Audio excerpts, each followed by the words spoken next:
Bienvenue à cette nouvelle rencontre de l'école des disciples, le rendez-vous qui a vocation à encourager, conseiller, orienter sur la relation avec Dieu, le caractère du Christ. Aujourd'hui, nous avons une nouvelle leçon qui retient notre attention au vu, n'est-ce pas, des problèmes que nous avons écoutés, que nous avons reçus dans l'exercice du ministère, au vu de certaines réalités que rencontrent plusieurs disciples de Christ aujourd'hui. Donc, nous parlons aujourd'hui de savoir s'arrêter pour que ça s'arrête, savoir s'arrêter pour que ça s'arrête.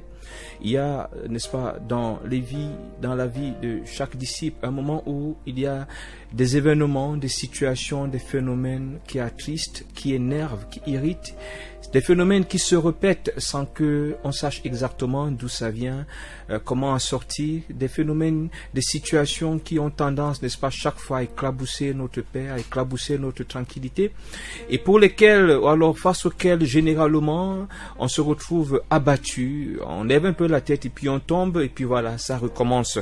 Alors donc aujourd'hui, nous voulons nous intéresser à ces situations-là, nous voulons nous intéresser à ce moment-là et nous voulons prendre quelques exemples bibliques qui vont nous accompagner, n'est-ce pas, dans la méditation ou alors dans le traitement de cette question. Nous allons dans le livre de Genèse, chapitre 25, versets 21 à 23. Nous allons d'abord commencer par cette portion de l'Écriture, Genèse, chapitre 25, versets 21 à 23.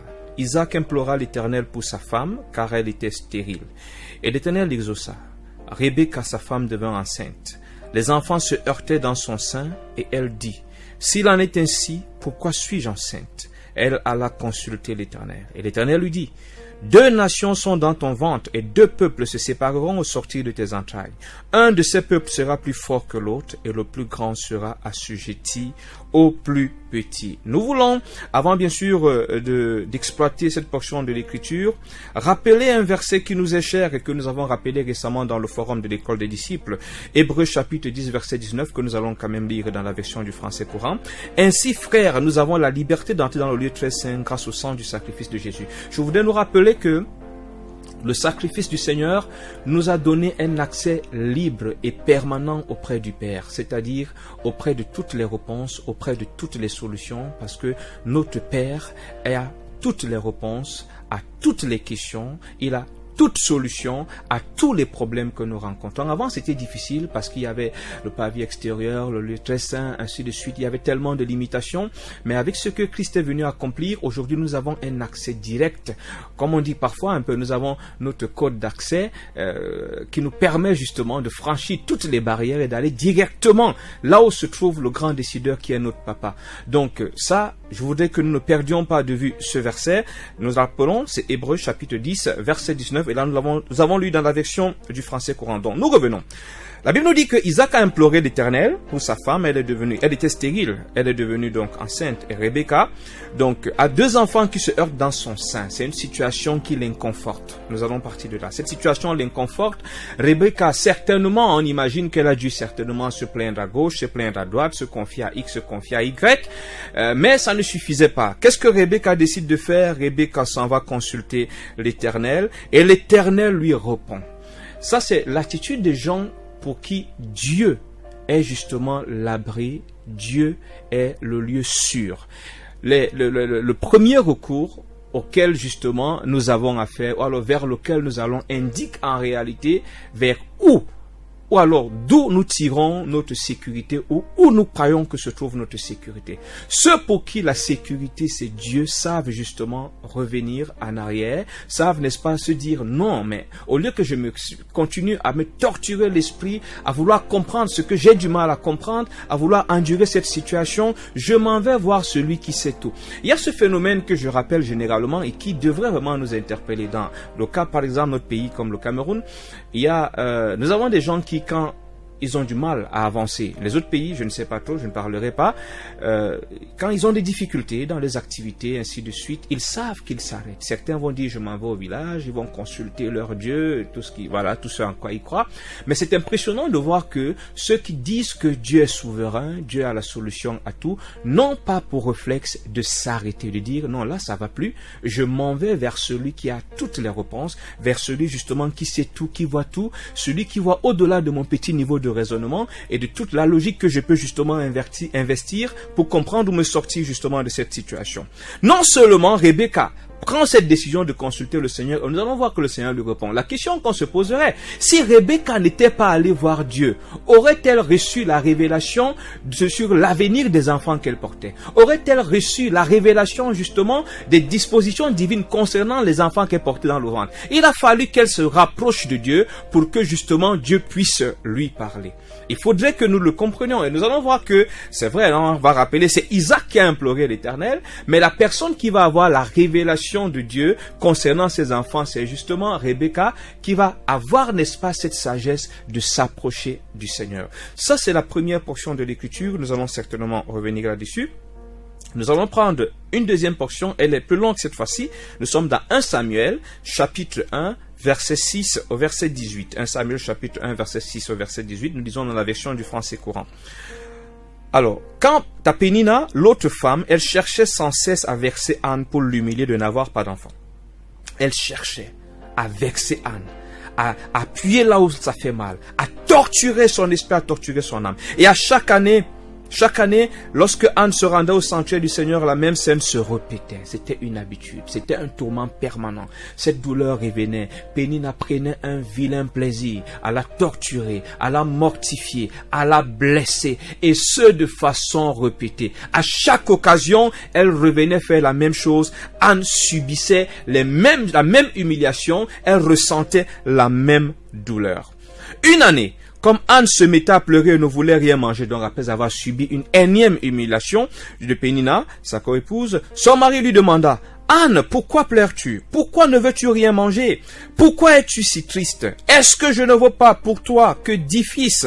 Je ne vaux pas mieux pour toi que 10 fils? » Après que l'on eut mangé et bu aux abords du sanctuaire de Silo, Anne se leva. Le prêtre Élie était assis près du montant de la porte. Anne était très affligée.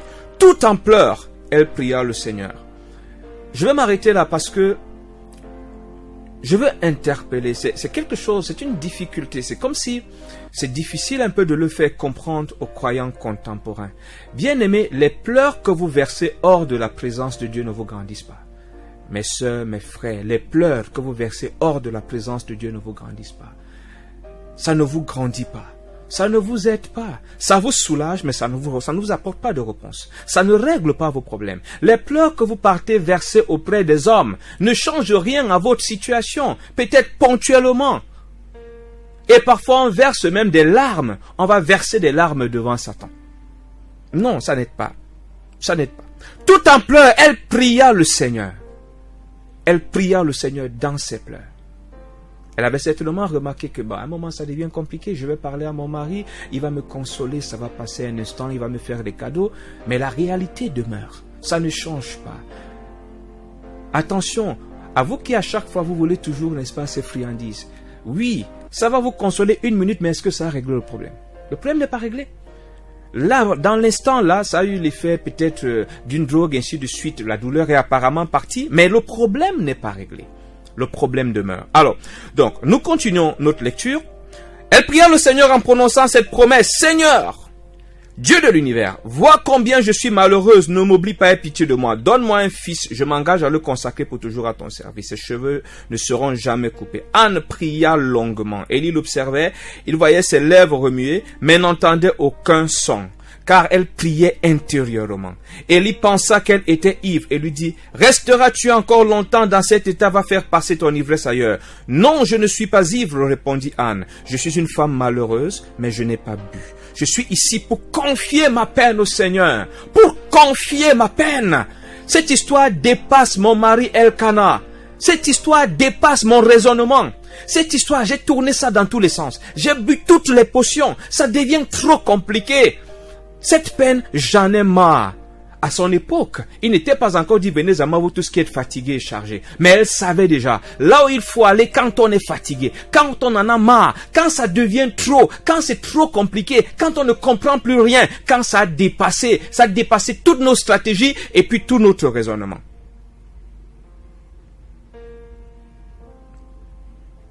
Je suis une femme malheureuse, mais je n'ai pas bu. Je suis ici pour confier ma peine au Seigneur. Ne me considère pas comme une femme de rien. Si j'ai prié aussi longtemps, c'est parce que mon cœur débordait de chagrin et d'humiliation. Je n'ai pas mis long par fantaisie. En réalité, la durée de ma prière était proportionnelle à ma peine. Je suis venu ici pour me débarrasser d'un fardeau, parce que je sais que je suis devant la personne qui a tout. J'ai essayé plusieurs années avec mon mari, ça n'a pas marché. Je sais que je suis au bon endroit. Alors j'ai pris la peine de me rassurer que chaque parole que je sors, c'est un poids que j'enlève.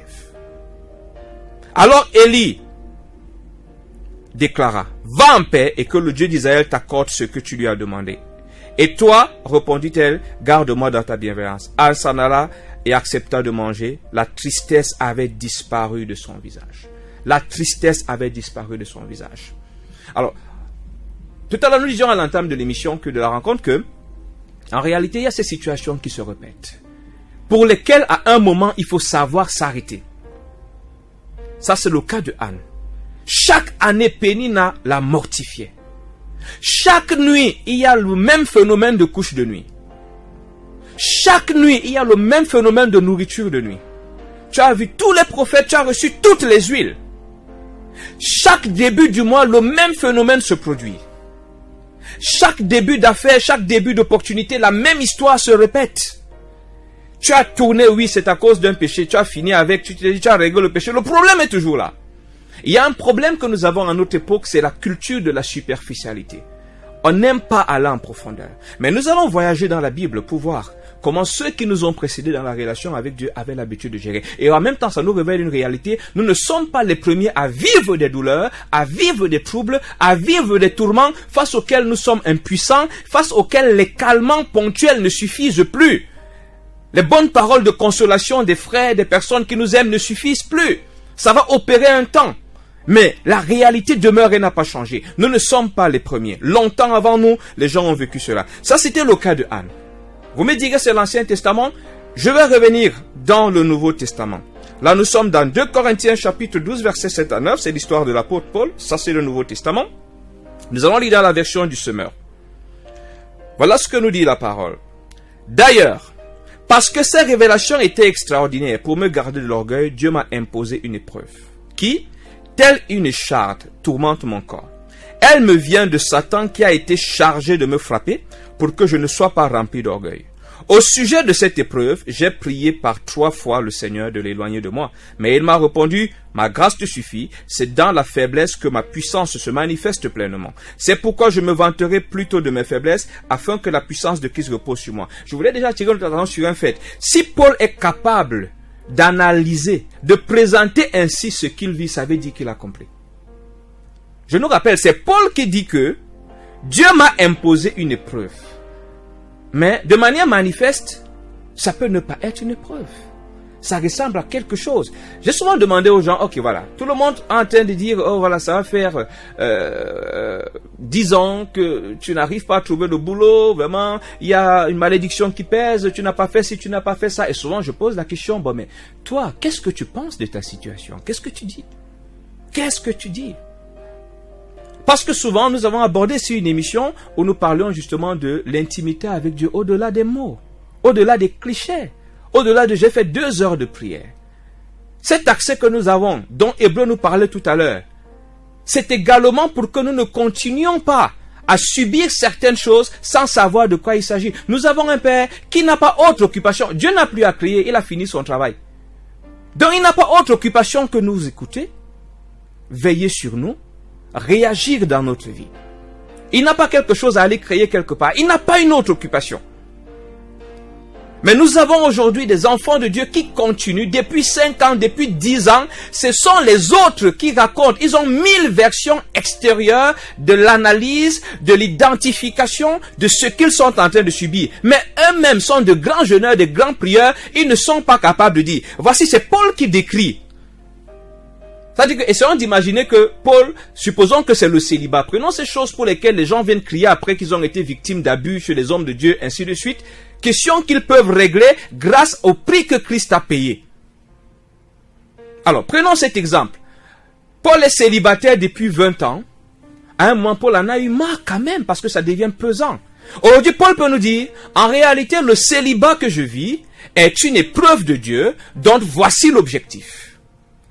Ou alors il peut nous dire, le célibat que je vis est la conséquence du péché et voici la solution. Voilà la profondeur dans la marche avec Dieu. Le frottement à Dieu, l'entrée dans ce sanctuaire nous donne accès à la lecture de Dieu, à la vision des choses de Dieu. Quelqu'un a payé le prix pour que ce soit facile pour nous, pour qu'il n'y ait pas de barrière, pour que le voile du mystère tombe. Pour qu'aujourd'hui nous puissions dire, voilà en fait ce que je vis, voilà comment ça s'appelle. Alors, c'est Paul qui dit, Dieu m'a imposé, c'est-à-dire que il sait que ce qu'il vit vient de Dieu. Il sait pourquoi c'est là. Il peut donner un nom à ce qu'il vit, à ce qui le tourmente. Pour que ça arrive, il est passé par la première étape par laquelle tout le monde peut passer. Il a eu mal. On ne vous empêche pas d'avoir mal. Il a été gêné. Parce que pour qu'il prie, il a certainement été gêné. Et nous allons voir que toutes les histoires que nous avons lues, tous les exemples que nous avons cités, ils ont eu le même réflexe. Prier. Aller pleurer devant Dieu. Aller consulter l'Éternel. Aller vers Dieu. C'est le réflexe qu'ils ont tous eu. Donc, certainement, et tant que ça ne vous gêne pas, vous n'allez pas prier. Donc, quand ça vous gêne, vous ne pouvez pas prier. Il allait prier. Parce que ça l'a gêné. Et il a pris du temps devant Dieu. Et ce Dieu qui est fidèle, qui veut nous voir être épanouis. Bien aimé, l'épanouissement, c'est pas seulement lorsque Dieu nous donne toutes les friandises que nous voulons, voiture, voyage, mariage, maison et tout le reste. Non. L'épanouissement, c'est aussi vivre en harmonie avec les réalités dans lesquelles on vit. C'est-à-dire que ce que je vis n'est pas un mystère pour moi. Je sais ce que c'est. Je sais à quoi c'est dû. Je sais que c'est passager. C'est pour ça que j'admire souvent certains bien-aimés quand vous discutez avec eux. Pendant que vous voulez les prendre en peine, ils disent, non, mon frère, ça va aller, c'est pour un temps. Certains, c'est vrai, ils le disent comme une simple formule religieuse. D'aucuns, quand ils le disent, vous sentez une profondeur. Ça veut dire qu'ils savent. Il allait dans le lieu secret, il est allé dans le sanctuaire, et là-bas, il lui a été dit, il lui a été expliqué ce qui se passe. C'est pour ça qu'il t'en parle, toi tu es venu avec la peine, avec la douleur et la tristesse, mais son assurance te désarme. Il te dit, non mon frère, je sais, ça va aller, c'est un petit problème. Le chômage que tu vois là, c'est un temps, hein. Et parfois il va plus loin. Ce chômage, ce célibat, en fait, c'est une occasion, c'est un temps que Dieu me donne pour me bâtir. Malheureusement, aujourd'hui, beaucoup le disent parce que prophète A a dit, prophète C a dit, prophète B a dit, mais pas parce que, justement, dans cette intimité avec Dieu, quand ils se sont approchés, dans la bonne attitude, le Père leur a dit, voilà mon enfant. Pour que Rebecca sache ce qui se passait dans son ventre, elle s'est approchée. Et le Seigneur a accompli ce que nous disons. Invoque-moi au jour de la détresse. Si vous me cherchez de tout votre cœur, je me laisserai retrouver. C'est une promesse que le Seigneur a faite. Rebecca est partie. Comment on peut dire, l'homme de Dieu dans le couple, c'était Isaac. Mais la personne à qui Dieu confie le mystère, Rebecca, parce que Rebecca est venue. Ce qui nous montre encore à quel point, depuis longtemps, Dieu est sensible à nos cris. Dieu est sensible à nos peines. Quand nous avons la bonne attitude que nous nous approchons, Dieu réagit. Dieu réagit. Donc, Paul est capable de dire ce qui se passe. Il est capable de le dire. On ne va pas le surprendre, on ne va pas l'intimider. C'est pour ça qu'on ne va pas l'abuser. On va pas lui dire, écoute, frère, ce que tu vis, c'est un sort que notre pasteur t'a jeté. Et pour que tu sois délivré de ce sort, il faut que tu me fasses une offrande de 2 millions et que la voiture que tu as là, que tu puisses me l'offrir. Et il se met à paniquer. Après, il viendra crier, oh, j'ai été abusé. Non, à un moment, il faut qu'on comprenne notre superficialité, notre paresse spirituelle sont la principale cause de ce que nous appelons abus. Nous avons tous les éléments, tous les outils nécessaires pour être épanouis dans notre relation avec Dieu. Et rappelons-le, je l'ai dit tout à l'heure, l'épanouissement, c'est pas seulement quand nous avons ces friandises-là. Ces choses matérielles qui sont malheureusement devenues l'indicateur de réussite, de bonheur, même chez les consacrés du Seigneur. Non, l'épanouissement, c'est aussi ce climat d'harmonie. C'est-à-dire, dans cette apparente pauvreté, je suis épanoui parce que pour toi qui vois que cette pauvreté est un fardeau, moi je la vis autrement parce que j'ai pu comprendre la pensée du Seigneur. Parce que je la regarde du regard de Dieu. Parce que je la vis sous le prisme de ce que Dieu en pense. Alors je suis épanoui dans mon célibat, épanoui dans mon apparente pauvreté, épanoui dans mon illettrisme, épanoui dans ceci, épanoui dans cela. Ce n'est pas quand ça va changer que je serai épanoui, parce que je suis en communion avec Dieu. Même dans ce célibat, je suis en communion avec Dieu parce que je m'aligne. Là, nous faisons rapidement un peu une synthèse de plusieurs enseignements que nous avons abordés ici. Nous allons quand même rappeler que pour vos questions, vos préoccupations, vous pouvez les écrire, nous les envoyer par SMS ou WhatsApp au plus 237 657 45 66 23. Plus 237 657 45 66 23. Donc, nous venons de voir l'histoire de l'apôtre Paul. Et nous sommes en train de lire l'histoire de l'apôtre Paul. Après avoir vu l'histoire de Rebecca, après avoir vu justement également l'histoire de Anne. Bien-aimé, je voudrais que tu apprennes à t'arrêter. Tu n'es pas obligé de continuer. De continuer dans le même cycle, avec les mêmes points d'interrogation, parce que c'est justement ces points d'interrogation qui nous rendent fragiles. Toute question que vous ne vous arrêtez pas pour traiter de manière sérieuse dans la présence de Dieu est un piège devant. Parce que c'est très exactement par là que Satan viendra vous séduire. C'est très exactement par là que l'agent déstabilisateur de votre vie, c'est par là qu'il va entrer. Mais s'il trouve que ce qui était hier un trou est désormais comblé parce que vous avez une position ferme, fruit du travail que vous avez fait dans la présence de Dieu, comment il va vous renverser? Imaginez quelqu'un qui réussit à faire des miracles, à établir les églises partout, et entre-temps, il a un cancer qui ne finit pas. Tout le temps, quand il finit de rendre, il y a du sang qui sort. Et entre-temps, c'est une peine. Depuis 10 ans, il ne sait pas ce que c'est. Parfois, nous en avons même en réalité. Ils ont l'air courageux, mais dans le secret, ils parcourent eux-mêmes les prophètes à gauche, à droite pour comprendre le mystère, ainsi de suite. Alors, vous avez évolué avec ce système de cette façon-là. Et puis voilà, un jour, voilà que le tentateur vient. Il vient à travers, parce que vous n'avez aucune position. À force d'aller voir telle personne, vous avez tellement de versions, elles ne sont pas concordantes. Parfois même, elles s'entrechoquent, elles se combattent, elles se contrastent, elles se contredisent. Alors, un jour donc, voilà quelqu'un qui va apparaître. Et généralement, dans ces conditions-là, la tentation ou votre destruction ne vient pas de manière à ce que vous puissiez vous méfier. Ça sera peut-être quelqu'un vraiment qui inspire le respect et toute la considération, parce que je nous rappelle que le vieux prophète qui désarme le jeune prophète, en réalité, avait tout pour que le jeune prophète le respecte et l'écoute. Et ce genre de situation existe encore aujourd'hui. Alors, cette personne arrivera devant vous, pas forcément un prophète, n'importe qui, vous dira, non, j'ai fait un songe cette nuit. Et quand j'ai vu un songe, en réalité, quand tu toussais, du sang sortait, voilà ce que j'ai vu, c'est ta grand-mère qui a fait ceci, qui a fait cela, parce qu'en réalité, vous-même, vous n'avez pas une position là-dessus. Voilà votre cœur qui commence à battre. Et si ça arrivait au moment où la crise était aiguë, vous cédez à cette suggestion, vous commencez à suivre cette voie. Voilà comment plusieurs sont devenus des victimes de tout. On les amène à gauche, on les amène à droite. Le manque de profondeur. Il faut savoir s'arrêter. Même notre Seigneur, lorsqu'à un moment son âme était triste, qu'est-ce qu'il dit aux disciples? Il n'a pas continué à aller faire des miracles, ainsi de suite. À un moment, il s'est arrêté. Mon âme est triste. Venez, restez ici, priez avec moi. Il faut que je m'arrête. Parce qu'il y a quelque chose là qui m'alourdit, qui me retient. Je ne peux pas continuer avec. Comment est-ce que vous faites, mes frères? Comment est-ce que nous réussissons dans ce monde où, de manière permanente, l'ennemi guette, la parole nous le dit, il rôde comme un lion rugiard, c'est ça la moindre faille, donc à tout moment il veut nous mettre à terre. Nous prenons le risque d'avancer avec des handicaps. C'est un peu comme si dans un ring de boxe, vous venez combattre votre adversaire et on voit comment vous boitez du pied pour montrer que vous avez mal à la jambe. C'est-à-dire que vous lui montrez exactement là où il doit frapper. Exactement là où il doit frapper. C'est aussi à ça que ça sert. C'est aussi pour ça que nous avons un libre accès auprès du Père. Pour qu'il nous enseigne. Pour qu'il nous dise. Pour qu'il nous montre. Mais ça dépend de la façon dont nous nous approchons. Quand nous nous approchons comme ces enfants qui disent, papa, je ne comprends pas. Mon père, je ne sais pas. J'ai du mal à comprendre. S'il te plaît, enseigne-moi. Montre-moi. Pas pour lui dire, oh Dieu, pourquoi? Avec tout ce que j'ai fait, pourquoi si? Pour le juger, pour le comparer, pour le critiquer, pour remettre en question? Non. Non, bien-aimé. Il faut savoir s'arrêter pour que ça s'arrête. Pour que ça s'arrête, il a fallu que Anne s'arrête à un moment. Qu'elle cesse de faire ce qu'elle avait l'habitude de faire. Qu'elle fasse autrement. Qu'elle procède différemment. Qu'elle laisse Elkana tranquille. Qu'elle arrête un peu de pleurer devant Elkana, ainsi de suite et tout ça là. Qu'elle n'aille même pas pleurer devant le prophète parce qu'elle allait dans la maison de Dieu. Mais ce n'est même plus devant le prophète qu'elle allait pleurer. Elle allait directement.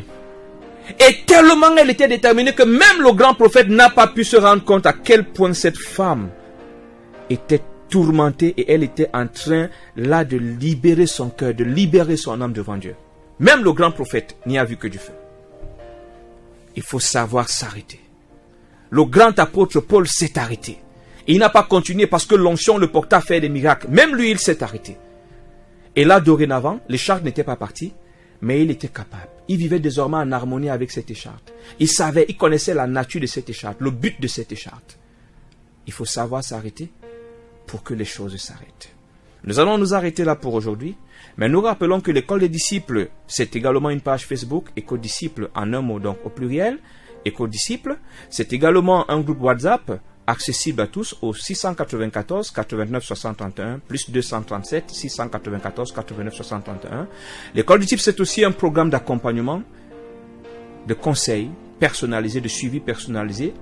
Vous nous contactez au plus 237 694 89 631 ou au plus 237 657 45 66 23. Et si donc s'achève cette édition de l'école des disciples, nous prions que le Saint-Esprit nous aide à comprendre de manière plus profonde. Nous prenons rendez-vous avec vous la semaine prochaine. Soyez bénis. Shalom.